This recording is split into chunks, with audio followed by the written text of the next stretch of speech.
Shalom saudara, renungan kita pada hari ini bertajuk Esau. Dalam Kejadian 25 ayat 32 menyatakan, kata Esau, "Sebentar lagi aku mati. Apakah gunanya hak sebagai anak sulung itu bagiku?" Esau dipaparkan di dalam kitab suci sebagai contoh kefasikan dan kecemaran.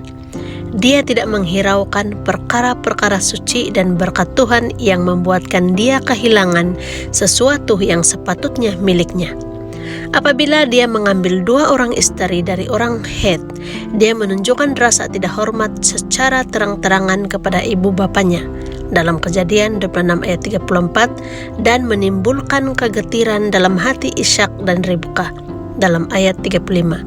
Apabila dia menyadari kesilapannya, dia coba menyenangkan hati bapanya dengan mengambil seorang lagi istri, seorang anak perempuan daripada Ismail dalam Kejadian 28 ayat 8 dan 9.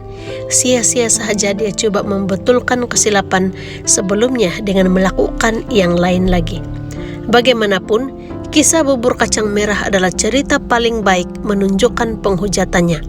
Sebagai anak sulung, dia mendapat keistimewaan untuk menjadi pewaris Ishak, berhak mendapat 2 bahagian daripada warisan itu. Lebih daripada itu, dia akan menjadi imam keluarga dan nenek moyang Mesias. Tetapi karena dia sangat lapar dan letih, dia menjual keistimewaan dan kewajiban itu untuk roti dan masakan kacang merah itu. Kejadian 25 ayat 34. Dia sudah biasa memenuhi keperluannya dahulu dan memuaskan keinginannya serta-merta, tidak kira berapapun nilainya. Oleh karena ini, Esau kehilangan hak istimewa untuk melayani Tuhan dan menjadi terang kepada dunia. Dia mengingatkan kita tentang falsafah yang lazim hari ini. Lakukan apa sahaja yang Anda mahu bila-bila masa Anda mahu. Kepentingan diletakkan pada individu dan pemenuhan pribadinya. Paulus menasihati orang Kristen, janganlah ada di antaramu pencabul atau menjadi durjana seperti Esau yang menjualkan hak warisannya untuk sesuap makanan. Ibrani 12 ayat 16. Peluang yang ditolak adalah peluang yang hilang.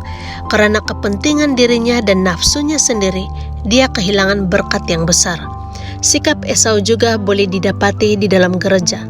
Ramai yang menutup mata atau hanya mengabaikan keistimewaan dan berkat yang Tuhan berikan kepada orang yang beriman, khususnya Seventh-day Adventist. Tetapi selalunya pemberian ini menghalang kemahuan dan keperluan duniawi yang seketika, dan ramai yang kelihatan rela seperti Esau menukar emas dengan tanah liat.